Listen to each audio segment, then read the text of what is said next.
Hello, everybody. Bill Thornton, SoCal Saber here, and I am back from Mexico. And this is episode spinning number 50. Well, we're going to talk about the music. It's normally for only 1 week, but this is like a split week. I did a few days of listening before I left for Mexico, and I've done a few days today this week after I came back. But it's all 1 week, and it's all great music.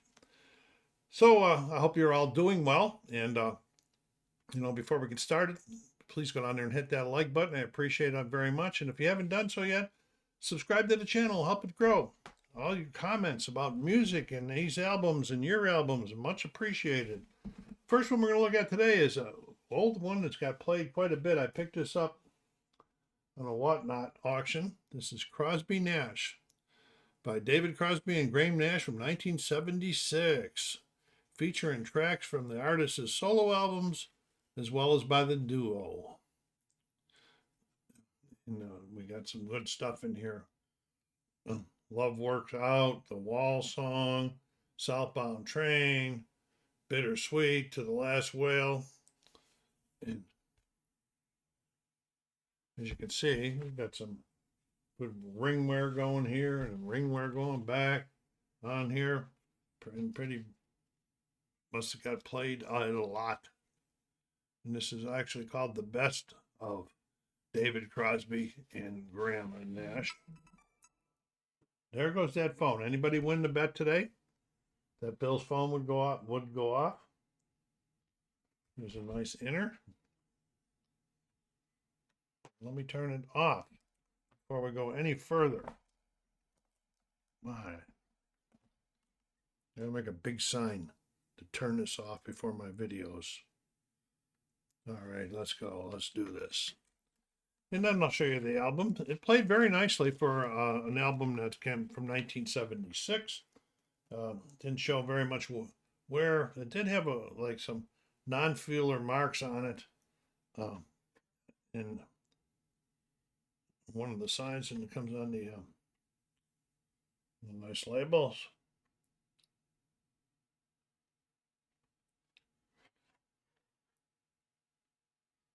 So that was The Best of David Crosby and Graham Nash from 1976. Played very well. Happy to have it in the collection.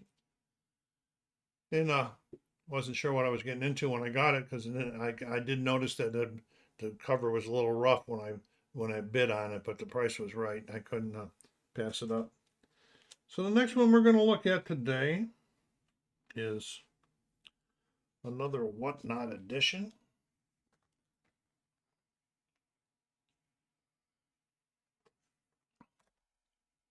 This is Agents of Fortune, the 1976 album by Blue Oyster Cult. This is the second Blue Oyster Cult in my collection. It's the fourth studio album by the American rock band. It's a platinum-selling album that peaked at number 29 on the U.S. Billboard charts, with the cryptic single "Don't Fear the Reaper" peaked at number 12 in the Hot 100 chart. That's a lot of, so everybody knows. Everybody in rock knows that song. So here we go. We got the front and the back. It is a gatefold. Let's take a look at the end of the gatefold. A picture of the guys there with the track listings and some credits. I think that is. Yeah, there's credits up on this side, track listings on this side. And I'm not sure if there's an inner in this one or not. No inner with it. Agents of Fortune. 76 started off with two 48-year-old albums this time. This one played very nicely too, with very little marks on it.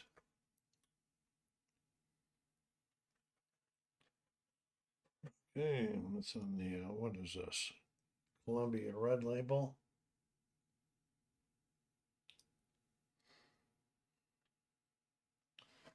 I'm surprised when they were out that I didn't have more Blue Oyster Cult in my collection.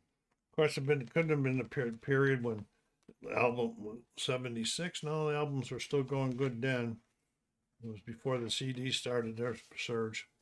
So I don't know why. I like them. Maybe it's in one of the areas I was in that didn't play them all that much and I didn't listen to the radio or something like that. So this was Agents of Fortune, the 1976 album by Blue Oyster Cult. Second album by them in my collection. And it's all been within the last 3 years. Now here's the one that I bought. I got this on Amazon because it was on a very good price. And I've had this on my want list for quite a while.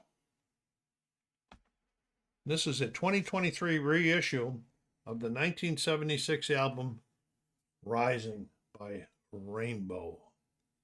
This was the second studio album by the British American rock band, with the band leader Richie Blackmore retained, only singer Ron James Dio from the previous album. They recruited Cozy Powell, bassist, and Jim Bain, the keyboard, and Tony Carey to complete the new roster. This was actually promoted as Richie Blackmore's Rainbow. Then after some sort of negotiation, they changed it and entitled it just the Rainbow.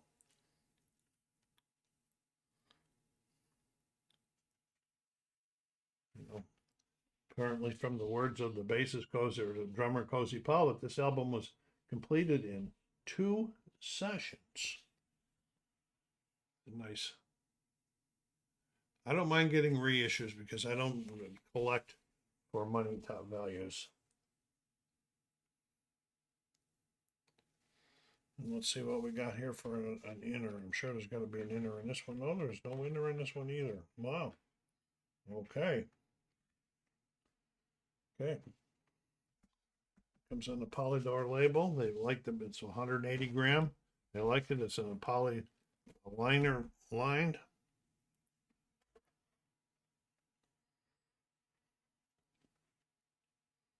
And you can see it's in great shape. Better been because it was brand new. This album peaked at number 48 on the Billboard Pops chart. In the UK, it peaked at number 11. I liked it. It was rocking really good. You know, Richie Blackmore, James, Ronnie Dio. So this was a 2023 reissue of the 1976 album. So that's 3 albums that were released in 1976 in this week's collection. But this has happened to be a reissue, which I'm very happy to have in there. This was on my want list for a while. Okay. And I kept seeing it and I kept passing it up. Now this one here, I hit this on Whatnot. There's not very much information. In fact, I couldn't even find it on Discogs. Okay, and I'll show you what it is. Okay, this is Candio by the Cars. And from what I understand, and I bid on it, from what I understand, that these were like DJ edition, DJ only there. There was one that had a little bit of a different mix in it, but I didn't notice too much difference. But I couldn't find any Discogs information on it, okay? So it's a really, you know, I have the newest release by Candio by the Cars. So this is just an add-on because of its irregular cover and that it's a what do you call it? A DJ only edition. The label on this one, this played pretty well. It's got a lot of marks on the vinyl. Nothing I could feel. A lot of marks, but it played well. And if this was a DJ, he probably did a lot of scratching. But you can see the label is in pretty tough shape. And I don't know if you can see any of the damage on the label. It's all to see this side. Up here, there's a lot of stuff up in here. You can't see it on here, but trust me, a lot of marks, and it played, I'm going to say, fair plus on here. No, I'll say good. It played good. All right. So this was the, don't know what year either. This was a DJ edition of Candio by the Cars.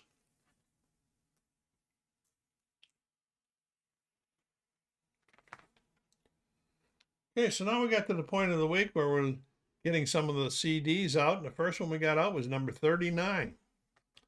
And it is The Iron Man by Pete Townsend. This is a concept album. It is a musical, and it's an adaptation of a book by the same name. I don't remember what the author's name was on there, but it was an adaptation.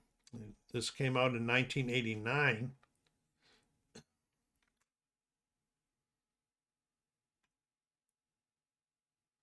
Some of the members of the Who participated in this. Others, they all didn't know. And this is a story focuses on a giant made entirely of iron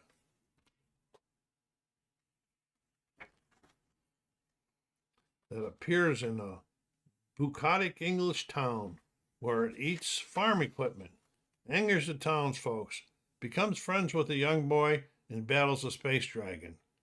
But it also tackled some very complex themes to which Townsend was attracted to. I understand that there was some sort of wasn't on Broadway, but there was a show that was put together, a performance acting show with Iron Man. As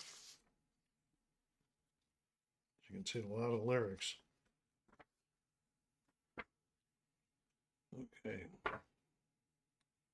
And then on the back. I really like this. I like the music on this one. You know, no big hits on there that I can remember. But I think there was a couple songs that I've heard that did make radio time. Let's see if my notes say anything about that. No, it does not say it. There's the CD. Okay, so there we are. That was the 1989 album in CD format of The Iron Man, a musical by Pete Townsend. And I can't get it back in there. Right there it goes. We'll deal with that later. The second one, people say, can't you count? The one just said 39 was number 44. It's Cut Both Ways by Gloria Estefan. She was before she did this, she was formerly the lead, just known as the lead singer for the Miami Sound Machine. Well, anyway, the difference in the numbers. When I looked, I must have, right after the Iron Man, I must have acquired Eric Clapton's Journeyman box set, because in my database, the CDs, the 4 CDs from that box set are labeled 40, 41, 42, and 43. This is number 44. Okay, so this is Cut Both Ways. This came out in 1989 also. It was her debut solo album. Like I said, prior to that, she was the lead singer for the Miami Sound Machine. The album reached the top 10 on the Billboard 200 chart and peaked at number 1 in the UK and Australia. The first single from the album was Don't Want to Lose You, which became Estefan's biggest hits, reaching number 1 on the Billboard Hot 100. Okay, so we got Gloria there. And this is lyrics. Some pictures. Put the pictures in the camera, Bill.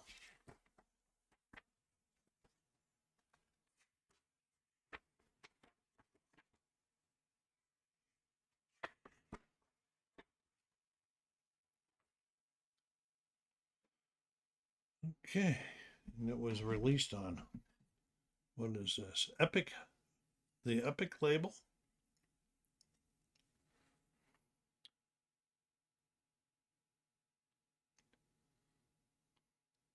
And the title track was released as the first single, the final single from the album, and was a number 1 hit on the Billboard Adult Contemporary chart.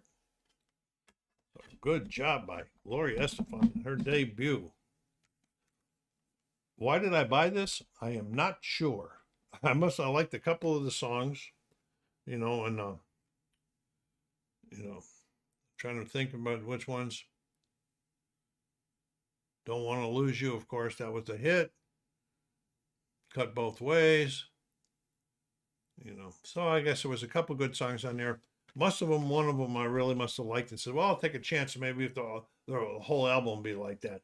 They weren't really. Reminded me of the Miami Sound Machine. A lot of what I would call the Miami Cuban type sound with the bongos and stuff like that, which are okay, but this one just didn't hit home with me all that well, or all that much. It was okay. I bought it, didn't I? It's in my collection. All right, so the last one we do every week is the next album out of my album slots. And then this week, we got number 38 coming in to finish the week up for us. And it is Night Moves by Bob Seger and the Silver Bullet Band. And again, 1976. The 9th studio album by the American rock singer-songwriter. The album was well received by critics and brought Bob Seger to national success. 3 singles were released from the album. 2 of them made it into the top 40. This was 76. I saw Bob Seger at the LA Forum in the early 80s. We drove down from George Air Force Base, 3 of us, to see him. And really, really good show. I got really, really drunk. All right, so we do have an inner with it.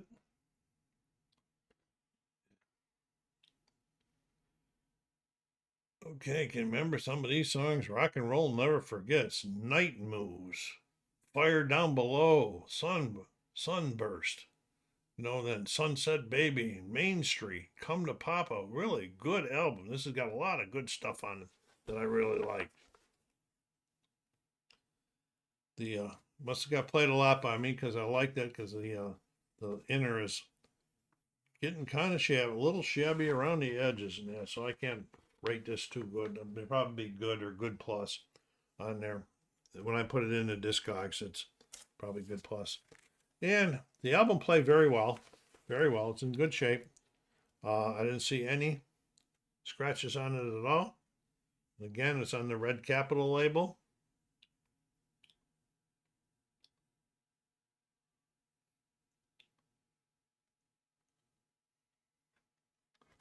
So that was the end of the week with Night Moves, a 1976 album by Bob Seger and the Silver Bullet Band. Well, I hope you enjoyed this. Leave me some comments down there about these particular albums or the artists, or if you don't have any of them, what did you listen to this week? I'd be always interested in hearing from you and like the conversations we can make. So this is SoCal Saber saying take care of yourselves out there. Be kind to each other and stay safe.